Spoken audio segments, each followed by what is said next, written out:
What is up, everyone? I hope you're doing fantastically well today. This is Raphael Garcia here with Schwan Humes for episode 195.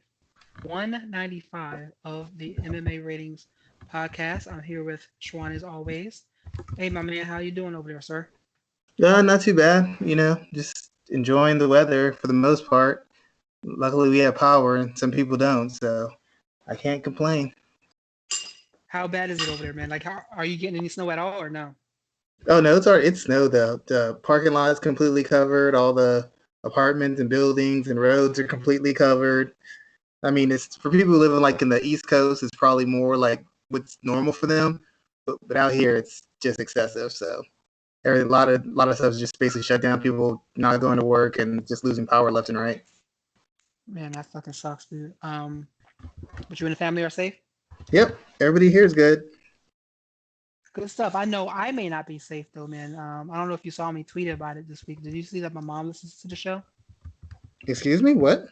Yeah. So I was talking to my mother on Sunday. I give my parents a call every Sunday like a good son. And she drops a bomb on me that she's been listening to the podcast for an extended period of time. And No. I had no idea. So now I have to think about some of the ratchet shit we probably said on this show over the last nearly 200 episodes we've been doing this, and I have to think what has my mom heard and what has she not. So that'll be pretty interesting next time I go home. I'm gonna have to Yeah, bob and weave, though. You have to give me some head movement tips or something like that, because she has a mean right hook still to this day. She turned yeah. 60 this year and she can still pop me one good time. I think my mom listened to like one or two episodes, and then she just kind of figured she'd leave it to me. So luckily, I can talk as reckless as I want. But out of respect for your mother, I will try to tone it down. Oh, don't even. No, see, we don't need to do all that. She'll be all right. She'll be all right for I'll, now. I'll be like, Raphael, you empowered me to make these statements. Go ahead. Go ahead. Funny story. My mom has no problem beating my kids or my friends as well. She's almost done Oh, that growing up. There's yeah, a, there there's a story in there about her one time having to come pick up me and my two best friends from the police station. I'll tell it one day, but I'll just put it down and say that I'm surprised all three of us are still alive to this day. That's all I'm gonna say. oh yeah. Well, those are the best moms, the ones who call it out across the board. Because sometimes kids just think it's their parent, and it's like, no, no parent would be okay with this. So Anybody can get it. props to your mom. It's the way it's supposed to be done. So someone else you got to throw out some congratulations to is Kamaru Usman, who picked up a big win on Saturday at UFC 258, stopping Gilbert Burns in the second round, I believe it was. I don't have it pulled up right now, I but he want to say it stopped was Gilbert. third. Yeah, it was either second or third, but he definitely stopped Mr. Burns and kept his UFC welterweight title. So let's start with the fight itself there, man. Usman he had a tough go at the very start where he got clipped, got knocked to all fours, and he bounced right back up and recovered. What was it about the shot that hit him? And then I want to talk specifically about his recovery from the angle of both men. But what was it about the shot that hit him that you think rocked him so much? Honestly, I think it was just the aggression Burns came out with because of Usman's wrestling and his physicality and his strength. People tend to try to work their way into range and set up shots so he can't get their hands on them, he can't get a takedown, or he can't land on them himself. Burns just came out, on fire and took the first opportunity that was presented to him, and I don't think Usman was expecting that. Usman, I think, is a better striker overall, but he's kind of a guy who has to, and some people say he has to find what he needs to do for success. I consider him one of those guys who has to kind of pay a price or be punished a little bit, and then he'll start making his adjustments, and then he'll start finding his rhythm. Until that happens, I think he's a bit vulnerable. So I think he came out thinking he's going to assert himself and have some time to work his way into his spots and work his way into position, and Burns just jumped on him and caught him clean. Do you think that that's a mistake he would make against a fighter who is a well-versed or kind of well-known striker, i.e., a Leon Edwards, Jorge Masvidal, like a Stephen Thompson type? Well, I mean, with Masvidal, I mean, he's already shown he can handle that. And the main thing is you have to A, hit hard enough to really get his attention or do harm. And B, you have to be a good enough I guess you would say, good enough wrestler or big enough threat on the ground that he can't risk, that you can risk opening up. Because if you overcommit or you swing and miss, then you set yourself up for a double leg slam. He's on top of you, bombing away. And most guys don't present the threat that Gilbert Burns does on the ground. And a lot of guys, for the most part, Jorge Masvidal isn't a big hitter on the feet. Colby Covington, for as much volume as he throws, he's not a big hitter, because if he had elite power, when you're throwing this many punches around, you don't knock a guy out. You have a chalk outline drawn around them because they're dead. So there's not a lot of guys in the division who hit hard enough where they can really make him pay for it. They might rock him, they might stun him, they might knock him off balance, but they're not the kind of people who can just hit him with one shot. He's finished, or hit him on one shot and he's to the point where he can't defend himself. I don't know a guy at welterweight who packs that kind of power, Leon Edwards included. He had trouble knocking out. He had trouble really finishing Donald Cerrone to a degree. So he's not the kind of guy who can just physically march through you and knock you out with one shot or two. Usman has a good enough chin where he can navigate rough spots, and he's such a threat as a wrestler that if you rock him, he can get it. He can tie you up, get you up against the cage. He can take you down, and then gather his wits and then start chopping away at you. I saw something, or maybe heard something pretty interesting that caught my eye, and I had not heard from anyone else. But what were your thoughts about Gilbert Burns' strategy immediately after he rocked Usman, staying on his back and playing the leg kicking game, expecting or hoping that Usman would play in his guard after he rocked him? Do you think he regrets that, or he should have stayed on top of him, maybe pounced on him and tried to finish? Or was there something else in there that you think he was trying to do? I personally think, thinking that Usman was going to engage him on the ground, especially when he's already on the ground laying on his back, I didn't think that's an insult to Usman. It's like there's no way he'd be dumb enough to do that. Now, I thought if Usman got a trip takedown or a double leg or something of that nature, you can control the takedown. You can get to or try to get to the position you want to, which presents a problem for your opponent. But when he's just laying on his back, sitting there, we already saw a fight earlier that night when Mallory Martin kind of tipped over Pollyanna Vienna, and she jumped right in her guard, and what happened to her? So there's no way Usman was going to be dumb enough to just jump right into his guard and set himself up to be submitted, or at the worst case scenario, just controlled and exhausted, trying to improve position or trying to escape from position. I have no idea why he thought that was going to be a good route to take. As far as the energy level, ultimately what ruined Burns is he wasn't able to manage his energy. He had a big adrenaline dump from rocking Usman earlier and trying to close it out and trying to land big shots, thinking he was hurt and he could finish. And he fought at a pace that he couldn't maintain and he couldn't increase. I think if he could have maintained the pace or built on it, he could have stopped Usman, because Usman was still kind of shaky. But the fact of the matter is he couldn't do either. And then he started getting tired. And I think him just sitting on his back was a way of thinking, maybe I can conserve some energy. I can't maintain this pace. And if I can get him on the ground, or I can goad him into making a dumb mistake, then I can win this fight and I can expend energy in an area that I'm better at managing my energy. Like on the feet, he can't manage his energy at all. He's not built like that. But on the ground, whether it's back and forth or it's an uphill battle, because he's naturally a grappler, he spent most of his life grappling, he could handle whatever energy he would spend down there a lot better than he would on the feet. So what do you think would have happened had Burns stayed on his feet and tried to finish Usman after he dropped him the first time? Do you think we'd be talking about a new champion right now, or would the situation have went from bad to worse for Burns? Well, I mean, I just don't know that he would have finished him. The biggest concern I had for Burns in this whole fight is Burns is always, in this win streak he's been in, essentially he's been the better athlete, had the better gas tank, and probably been the more physical fighter. So he's been able to take liberties against Damian Maia, take liberties against Tyron Woodley, just all the guys he's beaten. He's been able to take a certain amount of liberties because he had physical advantages over them. Against someone like Usman, he doesn't have those advantages. While he hits hard and he's strong and he's powerful, Usman's the guy who's been known for taking shots, taking lots of shots, fighting at a high pace, and being able to absorb a certain amount of punishment and engage at a certain amount of intensity. So I don't know that even if he would have just kept teeing off and swinging and trying to impose his will on him, I don't know that worked in his favor any better than what he did.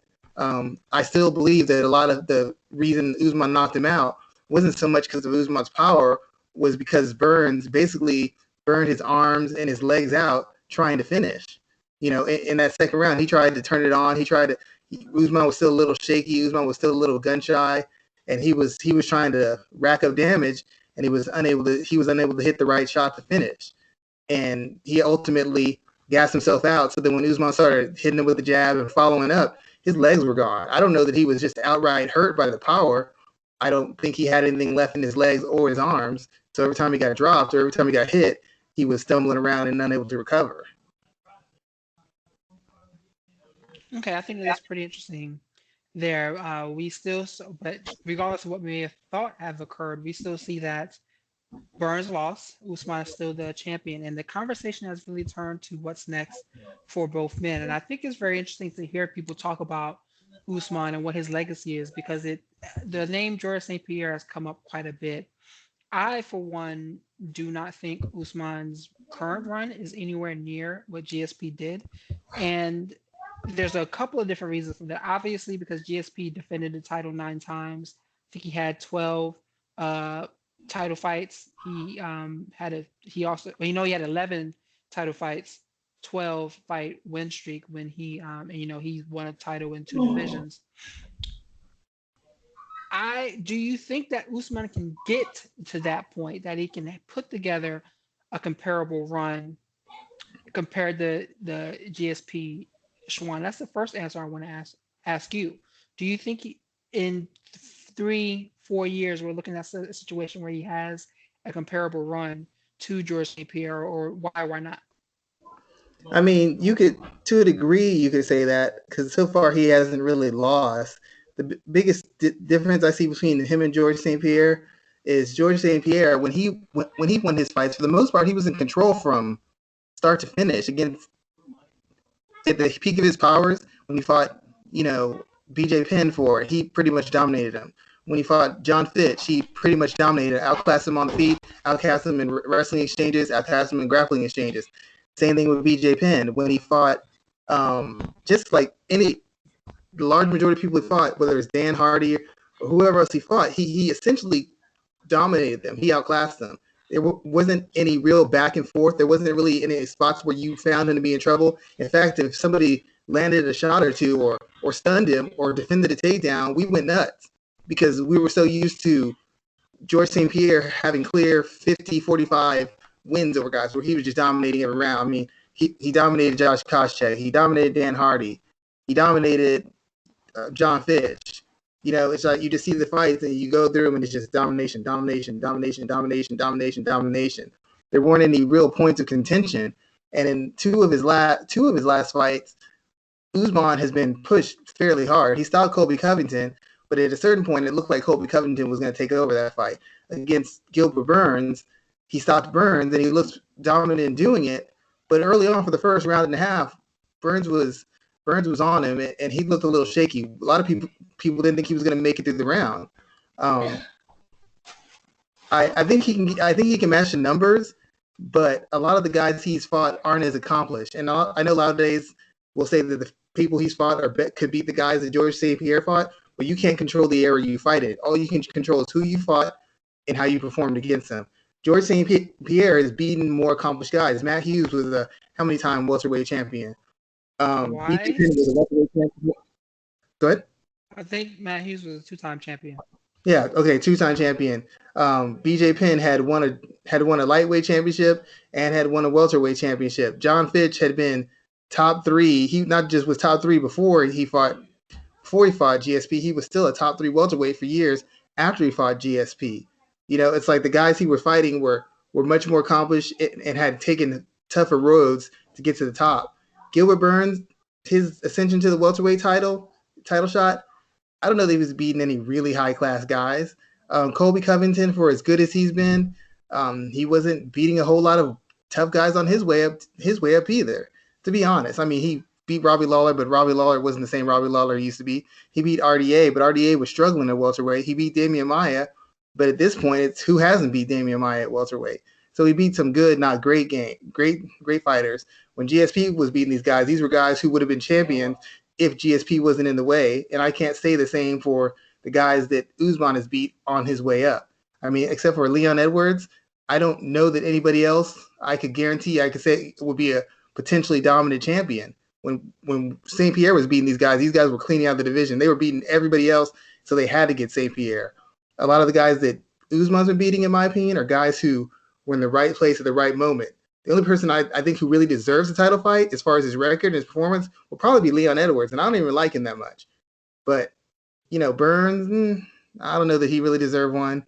Colby Covington, I mean, I guess, but who was he beating that was so elite that said that he was going to be a dominant type champion? You know what I'm saying? I just think the accomplishment level of the opponents is what separates them. You see Carlos Condit, interim champion WEC, Johnny Hendricks, a guy that Georges St-Pierre beat, later on became a welterweight champ and had basically cleaned out the division.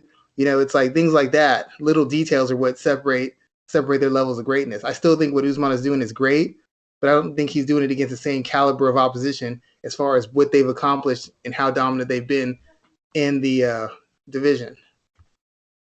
Who's next for Kamaru Usman? You mentioned Leon Edwards as probably the name that stood out most to you. Does a potential rematch with Jorge Masvidal interest you at all, or what direction would you go in?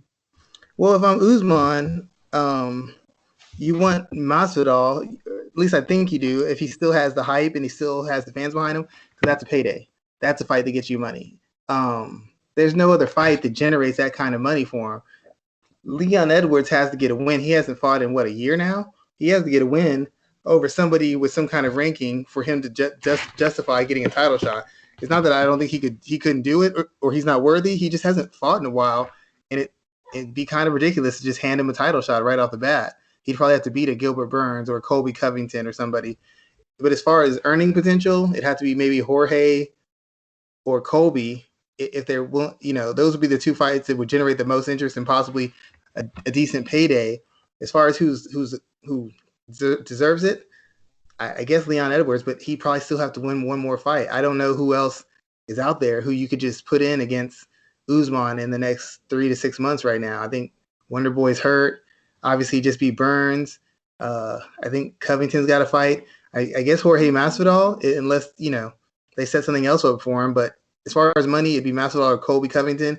As far as who legitimately is up next, I'd probably say Edwards would probably be the best bet, but he's probably going to have to fight at least one more fight before he gets that title shot. True. Let's move on. One more thing. I just wanted to mention, a lot of people are criticizing Burns. I too think he really sold out the worst thing that could have happened was him rocking Usman earlier, because I think he had a game plan and that game plan went out the window once he rocked him. And so essentially he fought too hard for that knockout. He pushed a little bit too hard, and I think from the end of the first round or late in the first round till the time he was stopped, I think he was gassed. And once he was gassed and Usman figured out what he was trying to do, Usman just established his jab and essentially walked him down.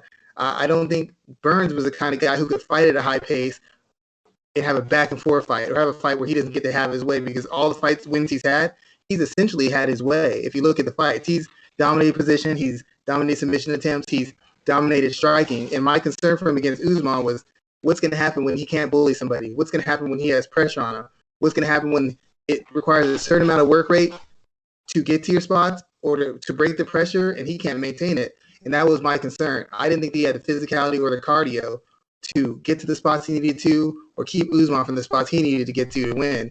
And ultimately, that was what determined the fight. He couldn't control the pace. He couldn't speed it up. He couldn't slow it down. And he didn't have any ability to control where the fight took place.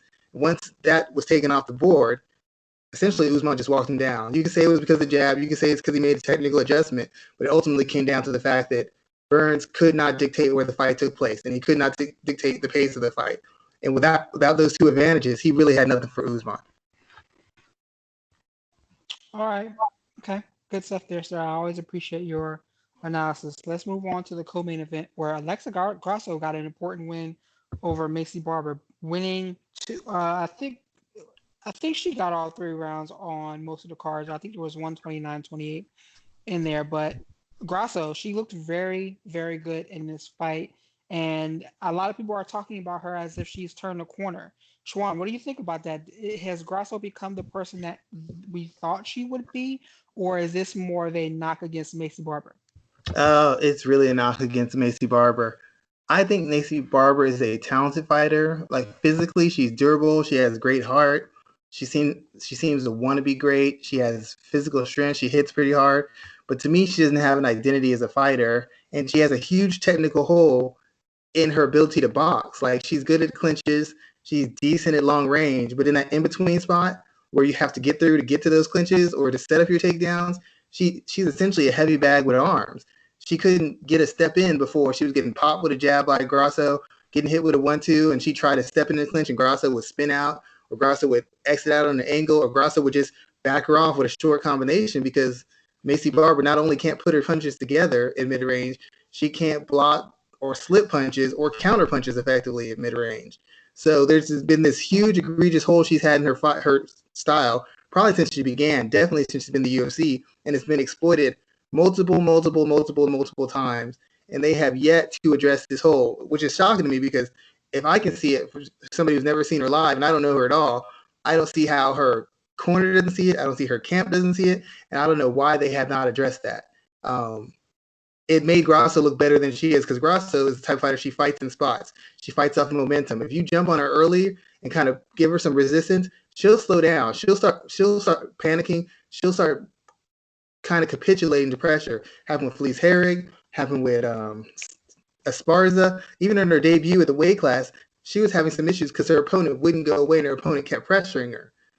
But Barber was giving her pressure, but she wasn't doing anything with it. She was swinging wild punches, left and right missing. She was reaching for clinches. She was running in a straight line. She was trying to like Hulk smash her instead of set up any sort of technical approach or strategic approach to find success against Grasso. To be honest, all Macy Barber had to do was throw head and body combinations and kick the legs, and this fight would have been way easier. But a professional fighter didn't figure that out, and what I could tell of her camp in her corner, nobody seemed to tell her that. Like, you can't hit her to the head, punch her in the chest, kick her in the legs, punch her to the body, kick her in the body. She never really consistently did that. She just kept walking forward and walking into shots and then chasing her. It was a very embarrassing loss to me. It was really embarrassing. It's kind of indictment on her and on her camp because she didn't make any adjustments. The only adjustment she made was in the third round was I'm gonna go ham, and that's not an adjustment at all. So what was it about Macy Barber that made her look like, I'm going to use the term mediocre, make her look so mediocre in this fight after she has so much hype behind her? Because from the very beginning, it just looked like she wasn't technical enough to get the job done. And even in the third round, where she started putting pressure on Alexa Grasso, it was more like overwhelming pressure that was getting to Grasso and not necessarily technical setups that with volume that was getting the job done. What is it about her that she hasn't quite rounded the corner? Is it that she's still so young that we have to take that into account, or is there something else you see there? Well, mediocre is being nice. Part of it is because she's coming off an injury. And I can make a little bit of an excuse because when you're coming off an injury, you're trying to get your conditioning, trying to make sure your flexibility is there, make sure you're totally 100% physically. So I expected her to be in shape, be flexible, be loose, be ready to fight. But when you're coming off an injury like that, you don't necessarily have a lot of time to focus on holes in your game. At least I don't think you do. And she had a lot of hype because of her physical talent. She's strong, she's powerful, she's punishing, she talks a lot. She seems to have a kind of a charisma to her that draws people in or annoys people. Either way, it's going to help you sell, help you become a bigger star because if people love you, it's great. They'll tune in to see you win. People hate you, they'll tune in to see you get your ass whipped. So it's perfect. But the problem is she's not a very well developed fighter. She uses kind of a karate stance, but she doesn't use side kicks. She doesn't kick the body. She doesn't use the front kick to the body. A front kick to the body would have been huge for her. She essentially could have shut down Alexa Grasso's whole game with leg kicks and a front kick to the body that never came. And secondly, as I've said, and I've said this before, she's terrible at the boxing range. She doesn't set her shots up. She throws one at a time, but they're not set up. It's not like she feints and throws. So that's one thing. She doesn't set him up very well. She doesn't jab and throw. That's another thing. Or she doesn't jab effectively. And thirdly, which is the most obvious thing, and I told this to King Mo, I told this to countless fighters who call me, fighters in camps who call me regularly. If you can't punch somebody to the head, the simplest thing in the world to do is punch the body. People can't move their body. You don't have to be pitch perfect to land to the body. You just got to be in the right space and throw it. Especially for somebody who circles out like Alexa Grasso was doing. She circles out, throw the body kick to throw the body kick. She'll run right into it. Then she's right back in front of you. You can open up. If she steps to if you're too close to the body kick, when you step forward, when she tries to angle out, dip to the right, rip a body shot again. In fact, if you're trying to get to the head, go body first. That freezes her, holds her in place.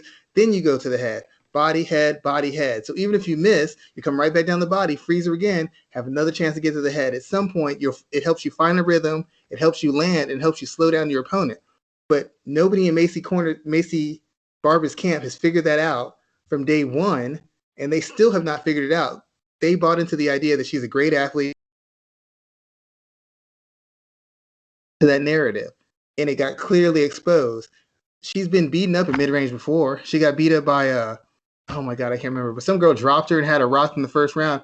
JJ Aldrich. JJ Aldrich can't punch, and she dropped her and was beating her with an inch of her life for 2.5 rounds. Roxy Modafari, she got hurt, but for that first round before she got hurt, Modafari, a notoriously unathletic and not particularly strong and dynamic fighter, had her rocked, taken down, and was beating her up with an inch of her life again. It's like they had these egregious holes in her technique and her awareness, and they did not address them at all. I've been screaming about this from the top of my lungs about Macy Barber for years, and it hasn't gotten any better. It's poor preparation, or it's arrogance on her part for not taking on the adjustments necessary to get better. She doesn't have an identity as a fighter, and worse thing yet, she doesn't really have any dependable technique or strategy as a fighter. You can't be a fighter with no strategy and no technique. Like, that's not going to work. And this is why I said that if she would have fought Paige Van Zandt, there's a good chance Paige Van Zandt would have beat her with an inch of her life too. I wish Paige Van Zandt would have fought that, would have fought her. The Macy Barber I saw last night doesn't beat any version of Paige Van Zandt. Not a one. Paige Van Zandt would have ran her over and drug her through the entire arena. She needs to take time off and work on her craft. That is her problem. She's a good enough athlete. She's big. She's strong. At this weight class, she's not a crushing fighter as far as her power, but if she knew how to set her power up or at least fight with some strategical intelligence and awareness, she could compete. But right now, she does not have the skills or the awareness to consistently win at this weight class. And there's too many girls who can match her physically or just so much better on the feet that they can punish her. So she has some work to be done. She can win some, lose some, but she's not going to start putting together consistent wins until she has a defined skill set and enough awareness to fight in a manner that puts her in position to win. And she has not shown that in any of 3 of her fights, win or lose. Was there anything else from this this night that stood out to you when it comes to UFC 258? It was nice to see Kelvin Gastelum get a win. I don't know that it tells us anything about him as far as his skill set being improved. I don't think it does. I think he's still a matter of he's a guy who's very durable, very physically strong, and a great athlete for the division. And because of those tools, he can create scrambles, he can force a pace, he can get takedowns, he can reverse takedowns. I still don't know that he has a defined skill that's going to enable him to beat the elite guys at middleweight. In fact, he's pretty much lost to every elite guy at middleweight that he's faced. So I think he'll still be able to beat second-tier guys, third-tier guys. He's going to consistently have trouble fighting the first-tier guys because he lacks a certain amount of subtlety in his skill set. He's not very defensively sound, and a lot of his offense success is based more on his ability to take a shot and his ability to out-athlete people. And I think that only takes you so far. So it was nice to see him have a win because he's a bit of a name. He'll probably get more opportunities, but I don't have much faith in him becoming like a champion at this stage because I think he's just got too many holes in his game right now. One thing I wanted to talk about because it kind of popped up into my mind is Belal Muhammad and his win. I suddenly got the urge to see him fight Khamzat Chimaev. What do you think? That'd be a good fight. That'd be a good fight. I wouldn't mind seeing that. I like to see fights that will discover something new about a fighter or push a fighter forward. One of the two things that's got to happen. It's got to either help the fighter's development or it's got to help the fighter standing in the rankings. If one of those two things isn't happening, I'm just not interested in a fight at all. True. Good stuff there, sir. Let's move on because I wanted to talk about some boxing action, and I wanted to talk to you about Adrien Broner, who seems to be dusting it off and trying to make a comeback. What are your thoughts about that, man? Is he completely done, or is there an opportunity to see him kind of turn it around at some point? And maybe he's only what, 31? How old is he? I think 31, maybe 32. Yeah, I think 31. That feels right. What do you think thoughts about his return? Like, do you think that this is going to be something positive, or with boxing, like guys kind of, if they go away for too long, they kind of don't ever really come back. What are your thoughts about that? Yeah, he's Well, 31. He turns 32 this year. I feel like the time off probably helped him. If he was getting in shape and taking care of his body, the time off helped him. The problem with him was when he had time off, he was just partying and doing his rap career and drinking. And I think not taking care of his body robbed him of some of his athleticism. It robbed him of the ability to fight at a lighter weight where his physical tools were a deciding factor. At 135 and at junior welterweight 140, his power was enough that it fit his style. Because his style was really he would throw an efficient number of punches, but he hit so hard and he had advantages in his physical strength and durability that if he could land a good, let's say 7 out of 15, 7 out of 20 shots in a round, that would be enough to make a difference maker because he was a very big guy coming down in weight. So he could move guys, he could hold them in position, he could take their shots, and every shot he would throw would do the equivalent damage of 2 or 3 that they threw or landed. As he moved up to welterweight, he didn't carry his power. So he's throwing a low efficiency of shots and guys aren't getting hurt, but guys are throwing back at him and they're hurting him. So the lapses in defenses weren't as manageable at welterweight, and his physical strength wasn't as assertive at welterweight, so he couldn't bully guys, he couldn't control them. So to my knowledge, he's going back down a weight class. Goes back down a weight class, his power carries a lot more, his strength carries a lot more. He has certain advantages that can make his style of fighting advantageous for him. So as long as he can make the weight and he can stay at that weight class, I think it's viable that he wins another world title. I think it's good for him because he's a star. People, whether they like him or love him, check the Showtime ratings when he fights. It's if he fights 4 times, his 4 fights are probably in the top or are in the top half of the ratings for those events, unless it's like a huge name star. He's a star. He's polarizing. He's interesting. People like to cheer for him. People like to see him lose. So he's always going to draw on a certain amount of fans. So him being back in boxing helps boxing. And if he can put together a win streak, he's guaranteed to get paydays because people like to see him win, or they like to see him, the big mouth, get shut up. And plus now he has a resurrection and a story where he's on the comeback trail. Technically, he has the skills if he fights at a lower weight class. And physically, he has the ability to win if he fights at that lower weight class. The question is he going to be disciplined enough to fight at that lower weight class and to be able to have the work rate and the conditioning to maximize the tools he has? If so, I fully expect him to contend for a title in his next probably 3 fights, 2 to 3 fights, because he's a name. And if not, then he's just going to be another guy who's in the lower fringe areas of the welterweight division. He's going to be struggling to get wins and struggling to find his foothold. So is this a feel-good story, or is this just he's broke trying to come back for more money? What do you think it is? I think it's a combination of both. I think he takes pride in himself as a fighter. I think from interviews I've seen, I think he takes pride in himself as a fighter. He considers himself a very talented fighter. At one point, he was considered the future of boxing, and I think to a certain degree, he took that seriously. He just lacked the discipline to maximize his tool. It hasn't been a matter of talent. It hasn't been a matter of IQ. It's been a matter of professionalism and making weight, being consistent in your preparation, and being consistent in your training. So you're not getting into shape in a fight camp. You're not getting your mind right into a fight camp. You're fully prepared mentally and physically to go out and perform to maximum of potential at every fight. And that hasn't been the case. Some fights he's won just off of talent. Some fights he's won because it's been a mismatch. But there's been fights he's lost that he didn't have to because he did not properly prepare himself because of all the shortcuts he's taken in between fights. So I think it's a feel-good story because you get to see an immensely talented guy who got humbled, and he got humbled many a time. And if he's really serious about this, you get to see a glimpse of what he could have been the whole time.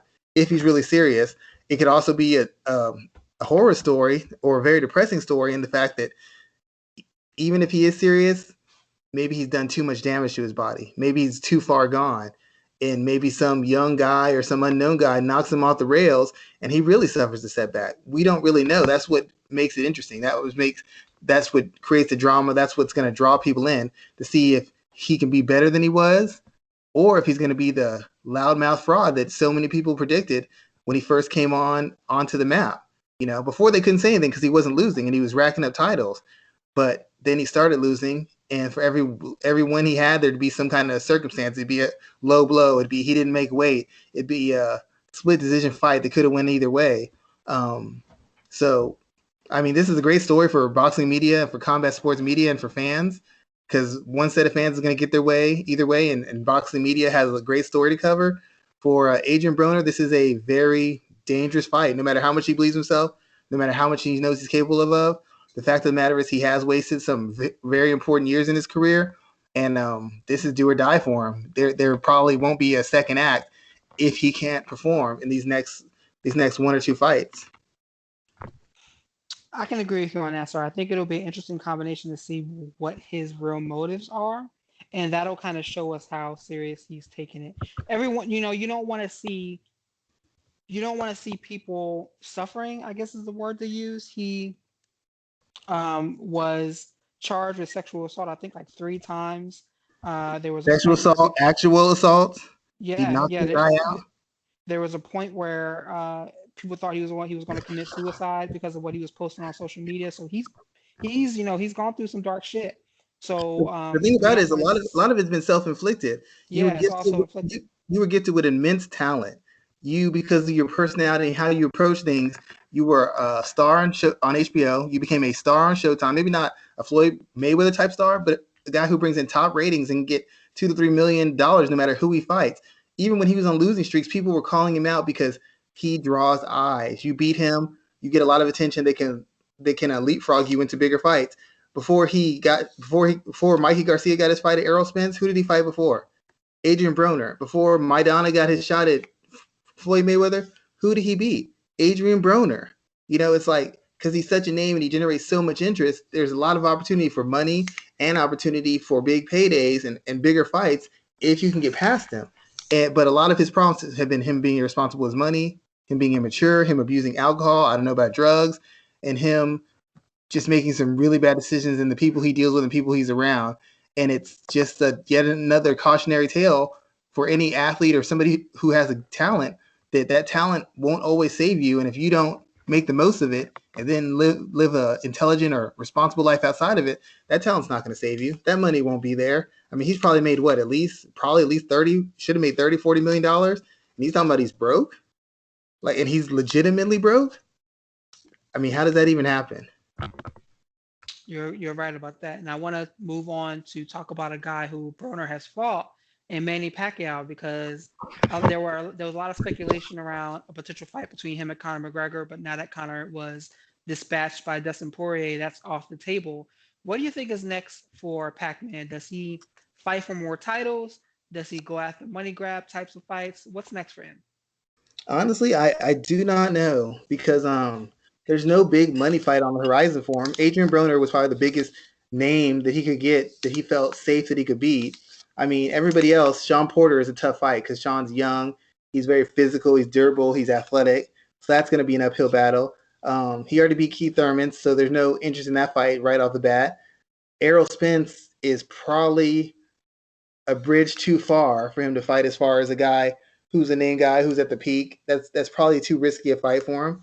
Danny Garcia already lost to Errol Spence. I really was hoping Danny Garcia would not fight Errol Spence and would instead hold out for a fight with Manny Pacquiao. The only fight I see that's a viable, actual legitimate challenge for him that would be interesting and we could build a legitimate storyline behind it would be if you had him fight Mikey Garcia. Mikey Garcia's fought at welterweight, but he's actually a smaller welterweight. He lost to Errol Spence, but I think he's put 1 or 2 wins together since then. He didn't get stopped. And, for the most part, Mikey Garcia has been one of the better fighters in the lower weight classes.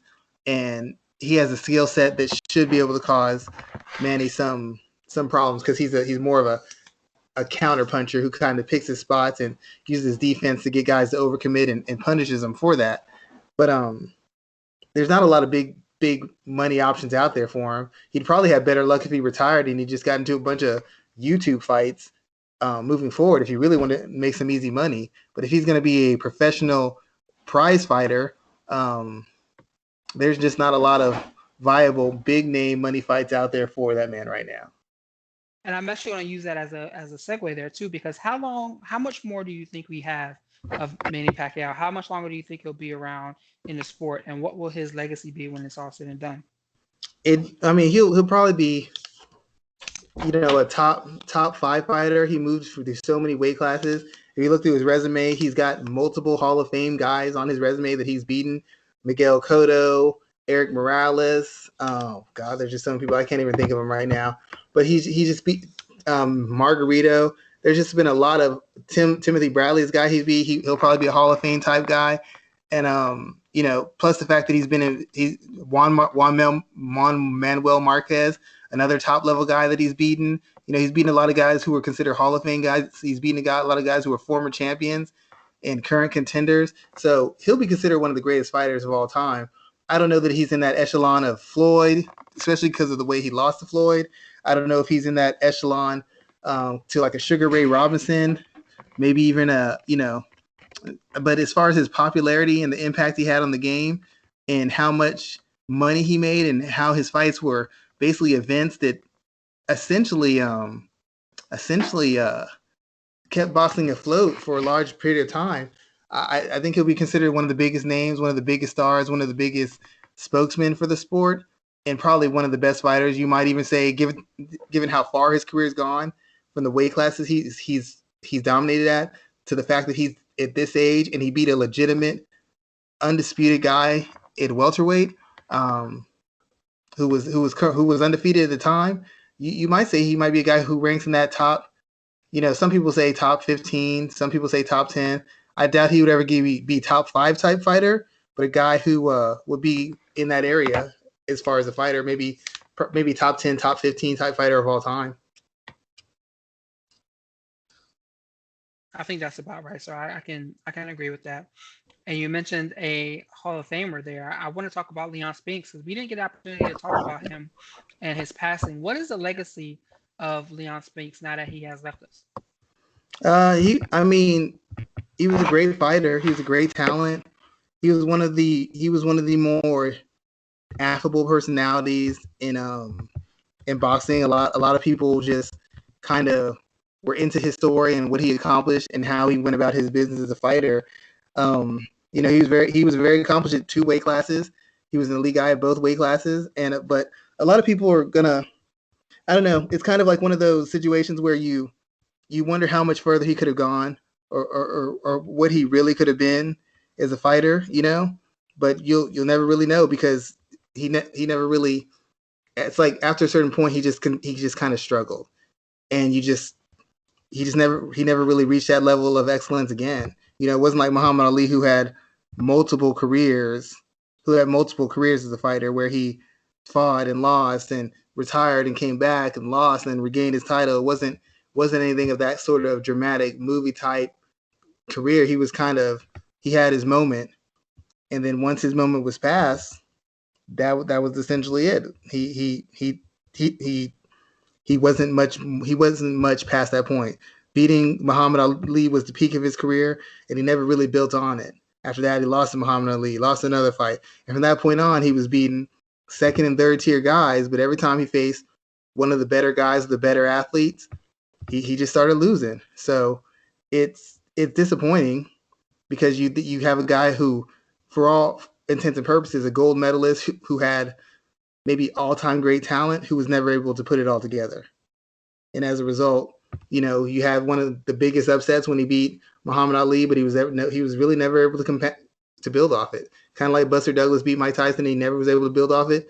Spinks beat Muhammad Ali, and he was never able to build off it. But he was one of the great personalities of the sport. He was probably one of the better amateurs, if not one of the great amateurs of the sport. And he had one of the biggest moments in boxing history. I mean, beating Muhammad Ali for a world title is one of those things that instantly puts you in a certain echelon of fighter because of who Muhammad Ali was and what he'd overcome. So he's always going to be remembered for that, but he was never truly a consistently dominant fighter. And he had the talent. He very well had the talent to do that. And he was just never able to put it all together consistently. Yeah, I can agree with that. We all remember that. Was it Sports Illustrated cover that he was on where he took out his fake teeth in the front? He was always kind of known as more of a friendly type of character, somebody that everybody can really love, and kind of like Quentin Rampage is for MMA today. And yeah, I think like that's what his legacy will be, that and those big wins over Ali. I wanted to segue for our last topic of the show and talk about this weekend's action at UFC Vegas 19. This is another card that is not that good. I thankfully am off this weekend, so I don't have to work the fights, so I will be able to sit my butt down somewhere and relax.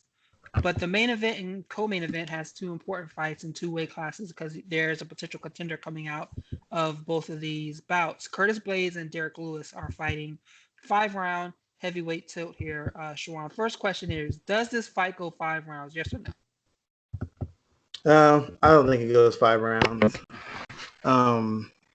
I don't think Harris's cardio holds up, or neither one of them is cardio machines. So I can see either one of them getting tired and getting stopped from an accumulation of damage. Of course, it's more likely that the Black Beast lands a knockout blow and finishes them in some Ali sequence of actions. But neither one of them is a cardio machine, so I can't see it going 5 rounds because Harris has to know the threat that Lewis poses if he gets to his feet, even if there's 30 seconds left in the fight. And Lewis, even though he's able to navigate his lack of grappling skills, he's a guy who fights with urgency. So he either knocks guys out or something gets injured and he can't continue, or he gets knocked out himself. So I don't really see this fight going 5 rounds, but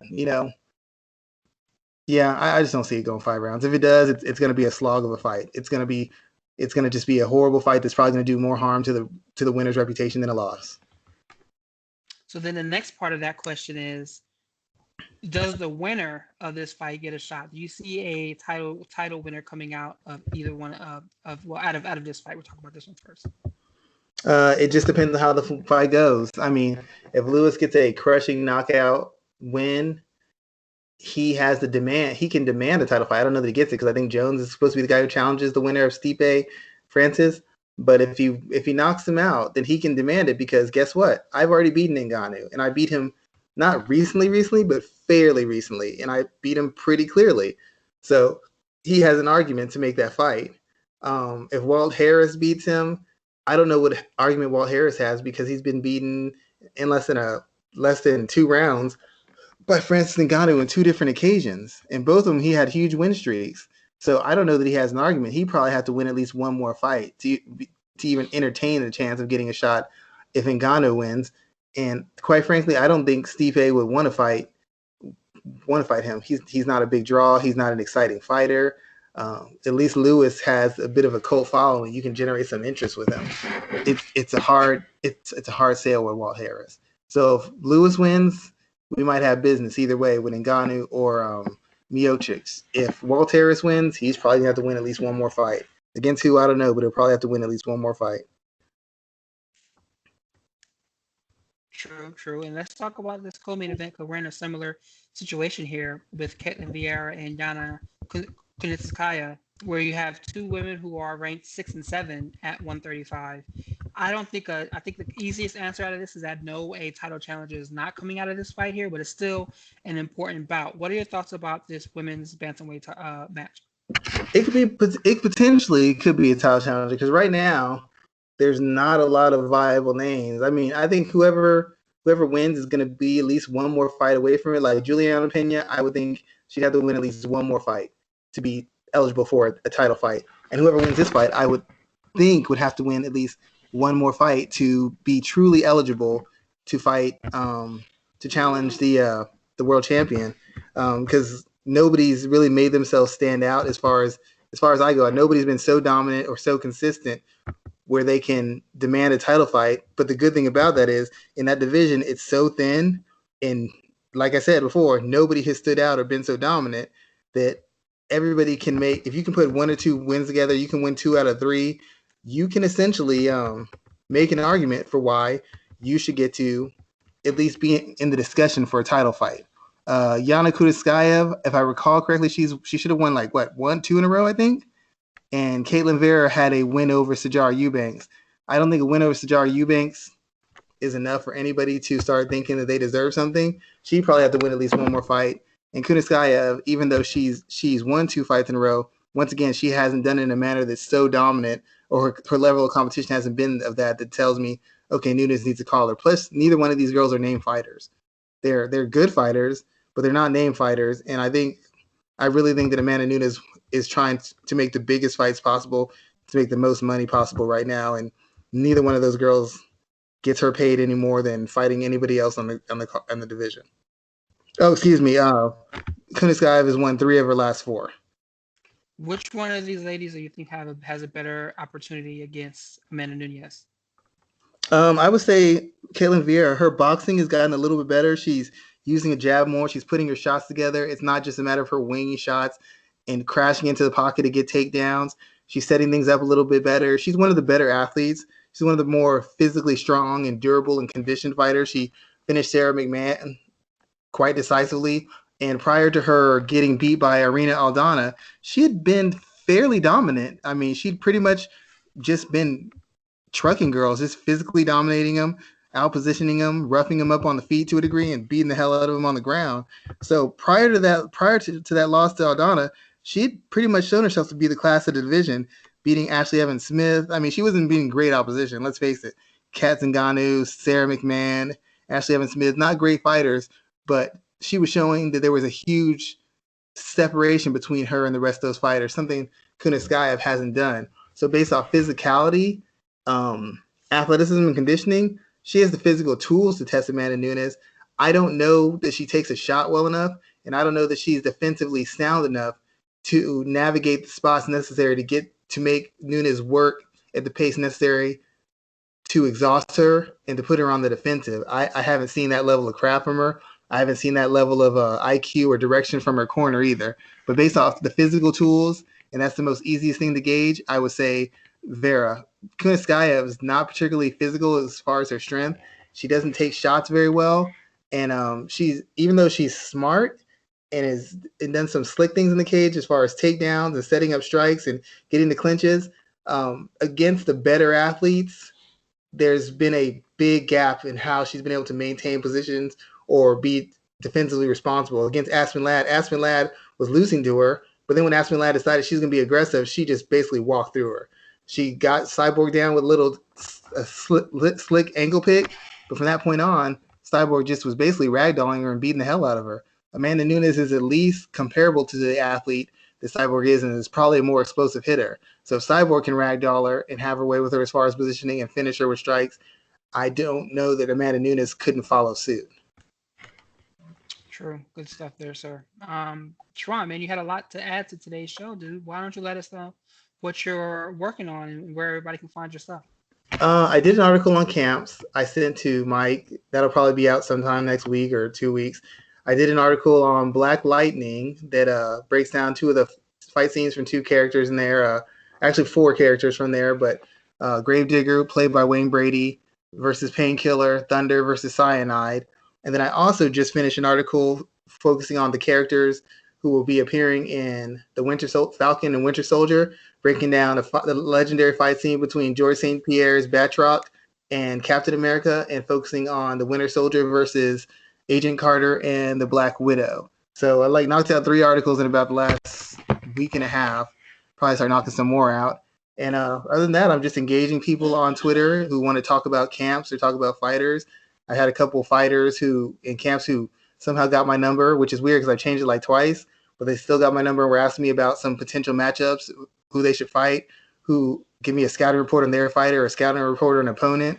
So once again, when people start questioning what I know about it and if I know anything, and you've never fought, so you don't know what you're talking about, I'm like, I'm your favorite trainer. I'm your favorite trainer's favorite trainer. like more people who have won championships in the UFC and Bellator keep calling me for my opinion. I don't call them. I don't have their numbers. I don't want to talk to them. They want to talk to me. So when people start questioning the authenticity of my breakdown, my perspective, or why you let me ramble on, we can start going to the list of the camps and list of the fighters and list of the coaches who contacted me, and then we can just see what their response is at. Because every coach we've had on the show has complimented us on our attention to detail, our ability to break down fights, our ability to break down fighters. Every single coach and who's been on the show, Marcus Davis, Arlene Sanchez, Stephen Warman Wright, even Trevor Whitman. So all the people who everybody looks up to, they're such great coaches. They're such great game planners. Those guys came on our show and said, we know what we're talking about and we break down fights better than other shows they've been on. So it's just there's a difference between what we're doing and what everybody else is doing. Everybody else is doing a great job, but there's a difference in when we're giving an assessment and when other people are giving an assessment. Their stuff is just good, but if we're going to go by qualifications and what we've actually done in real time with real fighters and real camps, it's very slanted in our favor. And that's not bragging. It's just the truth. Hey, it's not bragging if you can back it up, my friend. Schwan, as always, sir, thank you, man. We'll be back here. Oh, wait, Raphael, one last thing. The Miley Cyrus thing. What was that guy thinking? Oh, what the fuck? I forgot all about this. So it's amazing how you can. It's okay. There was a football player, I want to say it was Deshaun Jackson, years ago, where he catches a pass from, was Donovan McNabb in the league at this time? He may have been, maybe not. This might have been a little bit after college. And Deshaun is running down the sideline about to score, and he tries to do a cartwheel into the end zone right before and fumbles the ball. Literally, Sean, he fumbled on the 1 yard line. That is what Julian Marquez did. He shouts out Miley Cyrus. She immediately responds. It wasn't even like half an hour later. She immediately responded as if she was watching the show. And then this fool keeps going and fucks the whole thing up. I don't get it.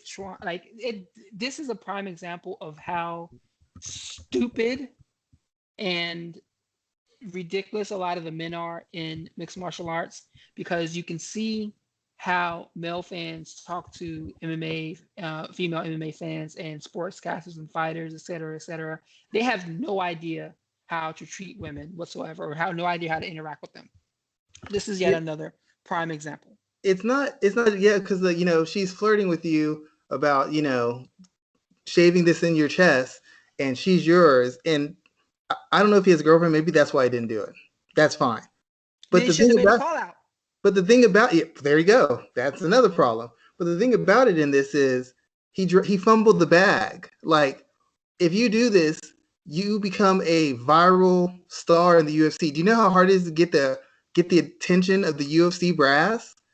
You know how hard it is to get those attention? Imagine if she takes you to one award show, or she goes to your camp to see you train.